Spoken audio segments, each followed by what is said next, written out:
विड्रलमा जाने बित्तिकै विड्रल त के अल्कोहलिक भन्ने बित्तिकै सुरुमै साइकेट्रिक डक्टरसँग कन्सल्ट गरेर होल बडीको रिपोर्ट ल्याएर के छ फिजिकली मेन्टली स्टेटस के छ त्यो अनुसार उसलाई ट्रिटमेन्टको प्रोसेसहरू अगाडि बढाएर बल्ल हामीले क्लाइन्ट एडमिट गर्छौँ।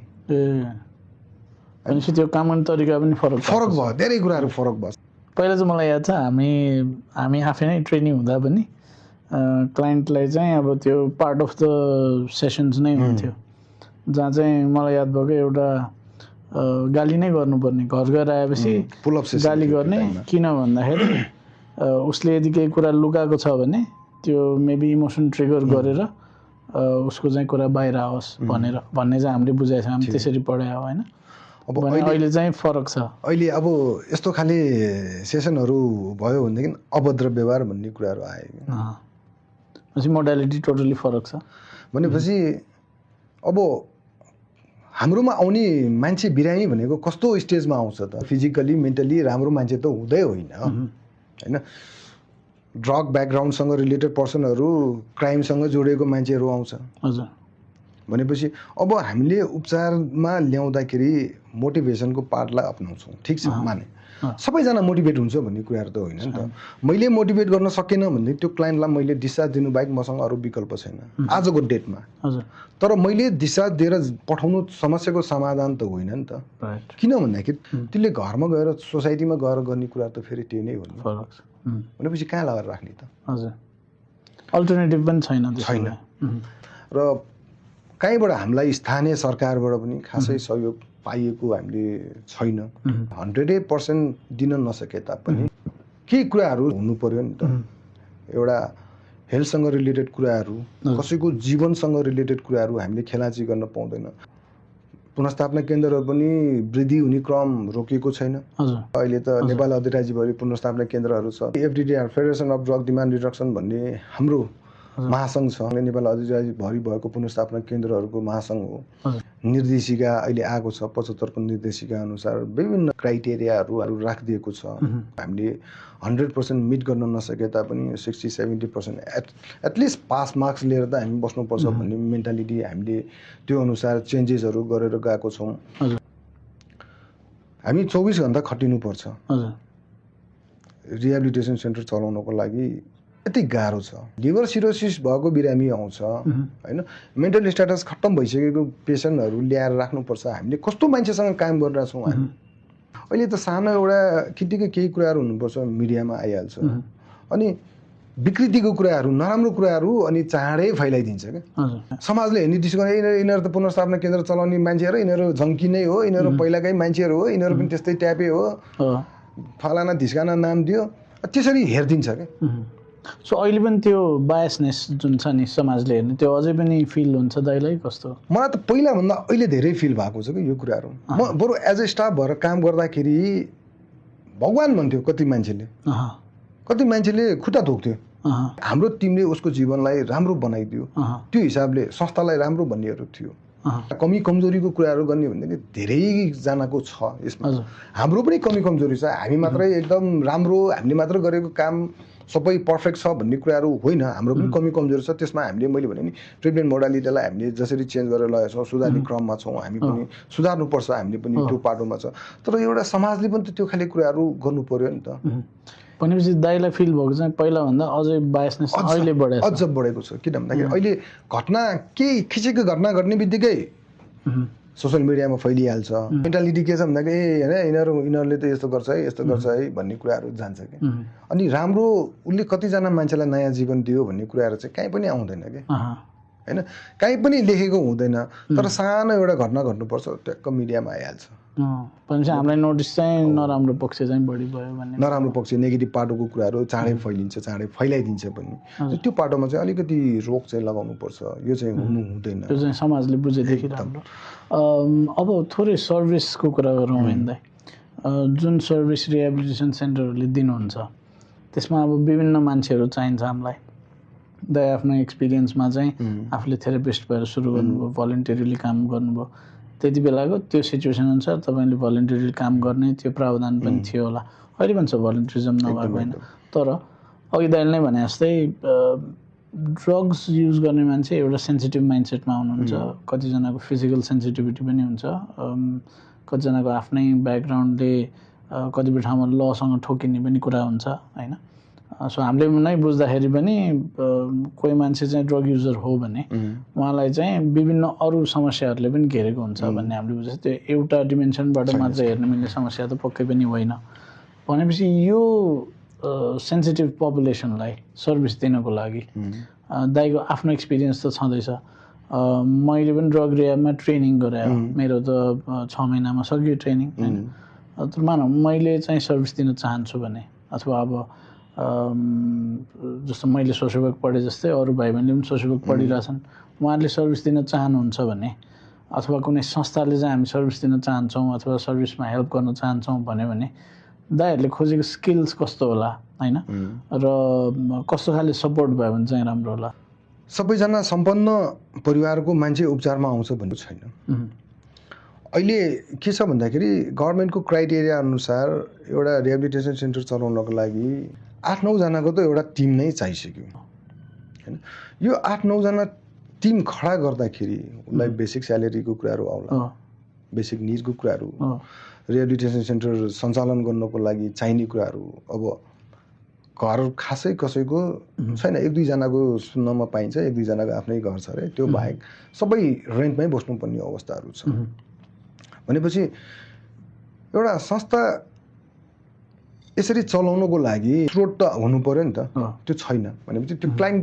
बेसबाटै आउने पैसाहरू छ भने कतिपय कुराहरू हामीले त्यो क्राइटेरियाहरू मिट गर्न नसकेको पनि छ जस्तै यसमा अब बाहिरी सपोर्टको कुराहरू जस्तै हामीलाई फाइनेन्शियली सपोर्ट गर्नुपर्छ भन्ने कुराहरू भएन जस्तै हाम्रोमा ट्रेनीहरू कति भाइ बहिनीहरू आउनुभयो जस्तै यसमा अलिकति जोड्नु खोजेको कुराहरू के छ भन्दाखेरि एज अ ट्रेनी आउनु त हुन्छ सडन टाइम बस्नुहुन्छ कति 220 आवर या 250 आवरको कति छ एउटा सेवालाई तपाईँले कसरी अगाडि लानुहुन्छ सोसाइटीमा त छ त टोलटोलमै छ देखेकै हुन्छ खाएर बसेको मान्छेहरू देखेको हुन्छ तर ठिक छ पहिला रियाबमा इन्टर्न नगर्दाखेरि ड्रगको बारेमा थाहा थिएन तर इन्टर्न गर्न आइसकेपछि गरेर गइसकेपछि ड्रगसँग केही कुराहरू त उसले नलेज पाइसकेको हुन्छ त्यो पछि उसले गर्न सक्ने एउटा एज अ एउटा सोसल वर्कसँग रिलेटेड कुराहरूमा उसको भूमिका के रहन्छ त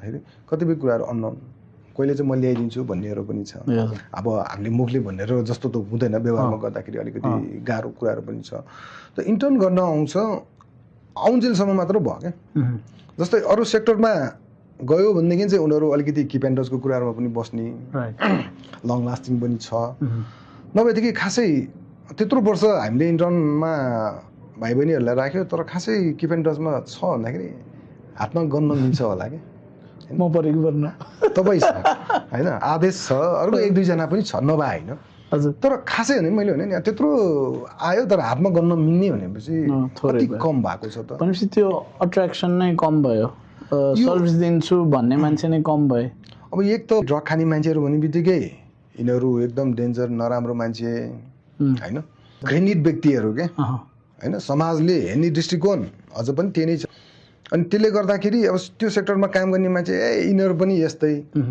भन्दाखेरि अलिकति हुन्छ नि त यो जुन टाइपको कुराहरू निस्किन्छ त्यसले गर्दाखेरि पनि अब सायदै नभए अब जस्तै इन्टर्न गर्न गएको भाइ बहिनीहरू बच्चाको सेक्टरमा भयो भनेदेखि कतिजना अझै पनि कन्टिन्यू गरिरहेको छ चाइल्ड सेक्टरमै काम गरिरहेको छ अरे होइन सेक्स वर्करहरूसँगै काम गरिरहेको छ अरे तर ड्रगसँग चाहिँ खै त होइन मलाई चाहिँ मेरो बुझाइमा मैले देखेअनुसार चाहिँ खासै छैन ओके सो एउटा पार्ट चाहिँ दाइले भन्नुहोस् न एउटा सपोर्ट हुन सक्ने भनेको look into drugs as a sector of work पनि हुनु पऱ्यो किन भन्दा यहाँ चाहिँ एउटा कल्चरको समाजको रोल चाहिँ ठुलो जस्तो बुझेँ कि मैले पनि जस्तो म आफैले पनि त्यो भोगेको भएर पहिला थेरापिटिक कम्युनिटी कन्सेप्ट भन्थ्यौँ हामीले जुन त्यसमा चाहिँ एकदम स्ट्रिक्टनेस हुने अब अहिले लभ एन्ड केयर भन्दाखेरि त्यो स्ट्रिक्टनेस कम भएको गभर्मेन्टले नै रेगुलेट गरेको कुराहरू छ होइन जसमा चेक ब्यालेन्स गर्न सजिलो हुन्छ नीतिहरू बनेका छन् तर फेरि दाइको आफ्नो एक्सपिरियन्स अनुसार त त्यो बायसनेस अथवा त्यो समाजले हेर्ने दृष्टिकोण त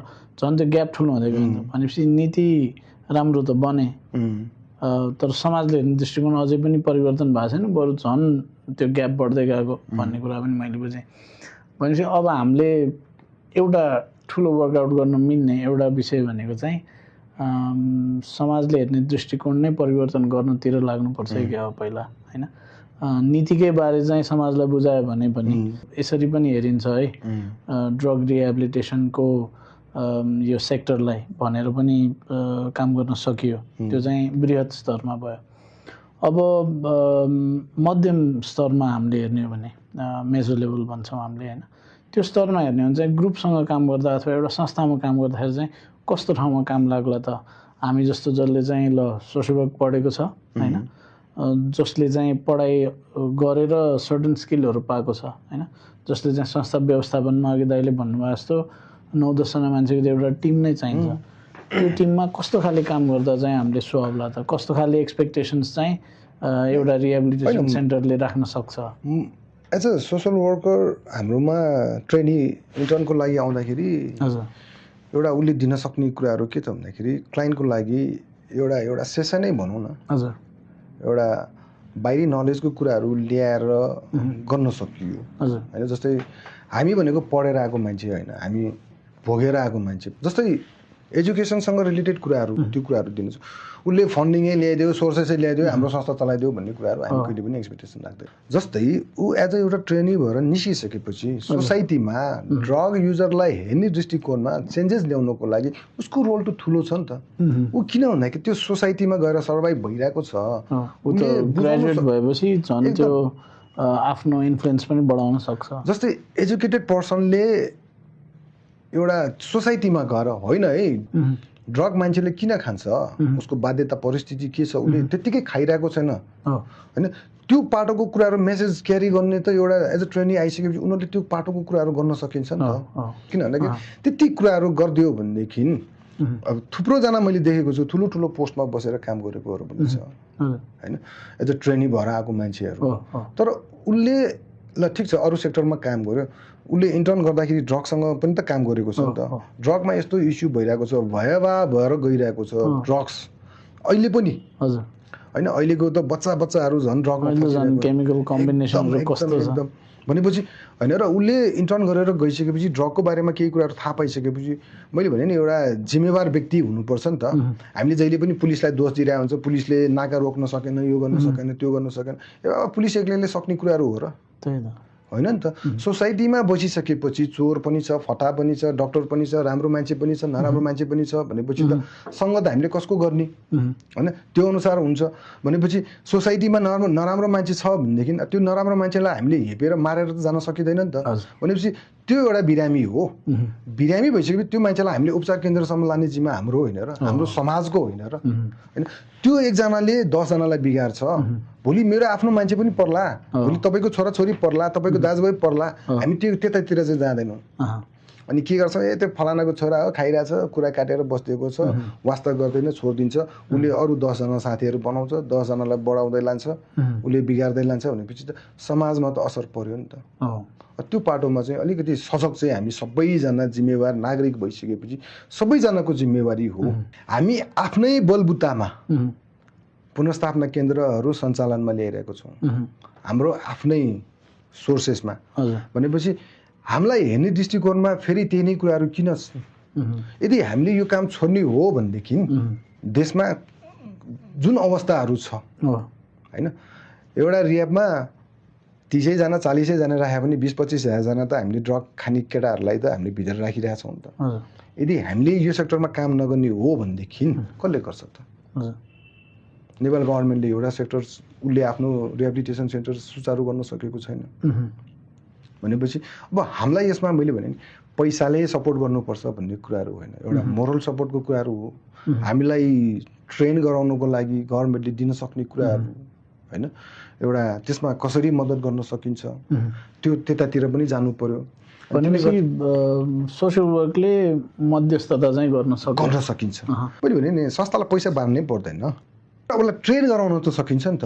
काउन्सिलिङ ट्रेनिङ म्यानेजमेन्टको कुराहरू आउला, लबी गर्ने मान्छे को त? मैले यति कुराहरू गरिदियो भनेदेखि त त्यो जस्तो राम्रो कुराहरू के छ त एउटा योगदानको कुराहरू रह्यो नि त अरू सेक्टरमा चाहिँ गरिदिरहेछ तर रिहेबिलिटेसन सेन्टरलाई चाहिँ गर्दैन अलिक ढिलै भयो होला सायद होइन धेरै समय बितिसक्यो तर अब हामीले ल क्लाइन्टलाई सर्भिस दिन्छु भनेर कोही सोसियल वर्क पढेकै ग्रेजुएटले होइन म काम गर्छु भनेर आयो भने उसले चाहिँ कस्तो काम गर्नुपर्छ होला त जस्तै एउटा यसमा एज एउटा परामर्शदाताको रूपमा हजुर होइन एउटा साइको सोसल काउन्सलरको रूपमा आउन सकिन्छ क्लाइन्टलाई भित्र रहँदाखेरि बाहिरी ज्ञान गुणको कुराहरू ल्याएर उसलाई सिकाउन सक्यो स्किल डेभलपमेन्टको कुराहरू आउन सक्यो होइन एउटा त्यहाँबाट निस्किसकेपछि के गर्न सकिन्छ त उसको इन्ट्रेस्टको विषयलाई लिएर उसलाई त्यसमा हामीले कसरी मोटिभेट गर्न सकिन्छ जीविकोपार्जनसँग जोड्ने कुरा होइन अब मान्छेलाई उपचारमा राख्यो 6 महिना राख्यो 6 महिनापछि बाहिर निकाल्यो उसको केही पनि छैन अनि मान्छे रिल्याप्स हुँदैन र उपचार केन्द्रमा हुँदासम्म त एउटा वातावरणभित्र छ भनेपछि बाहिर निस्किँदाको पार्टमा पनि काम गर्न मिल्यो भित्र हुँदा पनि काम गर्न मिल्यो अहिले त्यसो भए हुन त अब जेनरली जुन उमेरमा अब मोस्टली यङ पिपल नै हुनुहुन्छ होइन रिहाबभित्र अथवा सर्भिस लिन आउने बेलामा चाहिँ युथ एजमै हुनुहुन्छ सो उहाँहरूलाई हेर्दाखेरि बढी चाहिँ चाहिने के हो थेरापी नै कन्टिन्यू गरिरहनु पर्ने अवस्था हो कि जीविको नै यो दुइटै छ जस्तै एज अब जस्तै सानो एउटा भाइ छ भने उसलाई एजुकेसनको पार्टमा पढाउनु पर्यो जस्तै अलिकति म्यारिड पर्सन छ जो उसको आफ्नो बालबच्चा छ काम छैन फ्रस्ट्रेसनले गरेर ऊ ड्रगमा फसिरहेको छ अल्कोहलमा फसिरहेछ उसले त्यहाँबाट निस्किसकेपछि केमा हामीले पठाउने त जस्तै 6 महिना बस्यो त्यसको अर्थ यो होइन उसको ट्रिटमेन्ट कम्प्लिट भयो भन्ने कुराहरू होइन फलोअपमा बस्नुपर्छ काम गर्दाखेरि हामीले उतैबाट काम पठाउने व्यवस्थाहरू मिलाउन सक्यो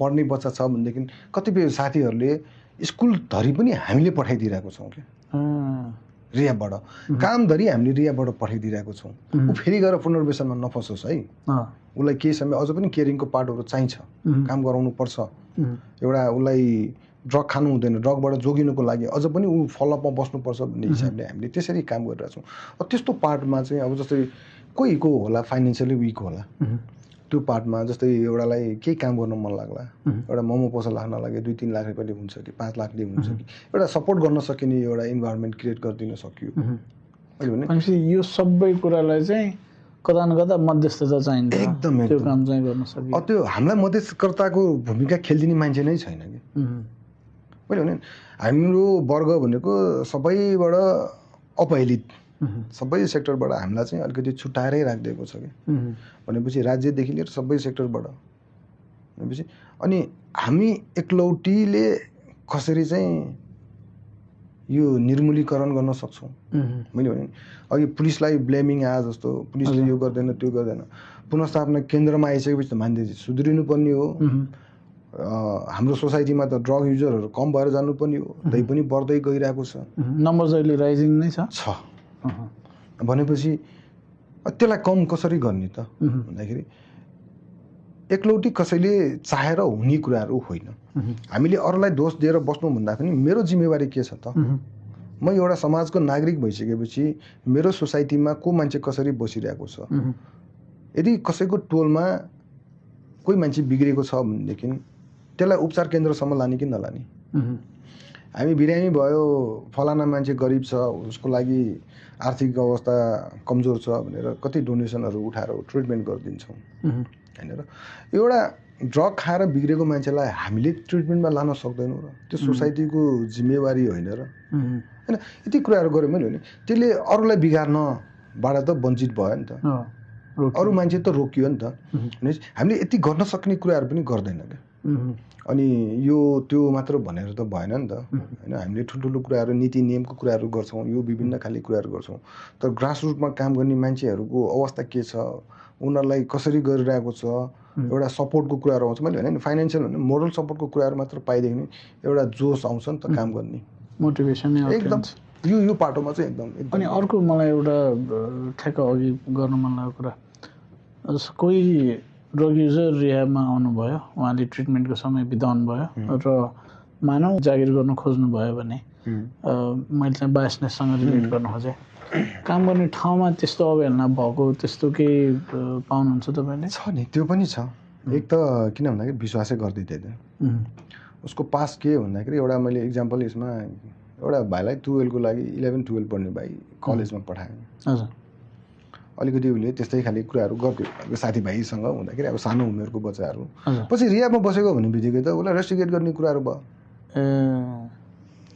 ए बाबा त्यो मात्र होइन नि त, ऊ उपचार केन्द्रसम्म आइरहेको छ, उपचारमा मैले हाम्रो संस्थाबाट उसलाई मैले कलेज पठाइरहेको छु हो। उसले बदमासी गर्यो साथीभाइ सङ्गतमा, टोइलेटमा सिगरेट खायो के भन्ने कुरा। सिगरेट खाने त्यो एकजना मात्र त होइन नि त। जब कि मैले उसलाई सेन्टरबाट पठाउँदाखेरि पैसा दिएर पठाउँदिनँ। ऊ चुरोट खान्छ, उसलाई सेन्टरमै खुवाउँछु, बाहिर खान पाएन भनेपछि त्यो कलेजमा गएर खाइरहेको छ नि त, साथीभाइ कलेजमा खाने केटाहरू छ नि त। अनि त्यो मान्छेलाई मात्र किन रेस्ट्रिकेट गर्ने त? त्यहाँ रियाबमा बस्छ भनेर थाहा पाइसकेपछि झन् ट्रिटमेन्टमा भएको मान्छेलाई चाहिँ रेस्ट्रिकेट गर्ने किन रियाबमा बसिसक्यो भनेपछि यो बिग्रेको मान्छे रहेछ होइन, यो यस्तो मान्छे रहेछ, यो रियाबसम्म गइसकेको रहेछ, यसलाई चाहिँ हाम्रो कलेजबाट निकाल्नुपर्छ। हामी त्यहाँ गएर कुरा गरिसकेपछि त्यहाँ पनि काउन्सलर हुँदो रहेछ, हजुर उहाँसँग कुरा गऱ्यौँ, हामीले ब्रिफिङ गऱ्यौँ, यस्तो यस्तो हो यस्तो भन्ने क्रममा उहाँले त्यो कुराहरूलाई मजाले लिइदिनु भयो, रेस्ट्रिकेट त गरेन। भनेपछि हुन्छ नि त, यो यस्तो छ क्या मेन्टालिटी।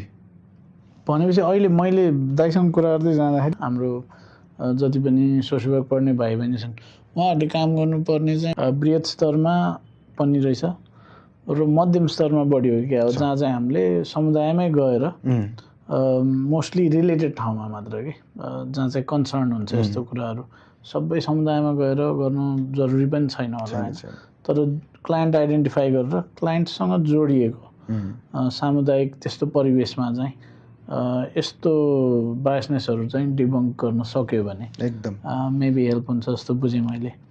अनि अर्को भनेको यदि हामी इन्डिभिजुअल क्लाइन्टसँगै काम गर्छौँ भने संस्थामै बसेर पनि क्लाइन्टसँग गर्नुको लागि चाहिँ अब सर्टन स्किल्स चाहिँ चाहिन्छ, जुन चाहिँ कतिपय ठाउँमा टेक्निकल होला, ट्रेनिङ चाहिने होला। त्यसको लागि चाहिँ हामीले त्यो स्पेस त ओपन छ, तपाईँहरू खुला हुन्छ, कसैले हामी सहयोग गर्छौँ भन्यो भने प्रोफेसनली काम गर्नु पनि मिल्यो पाइयो।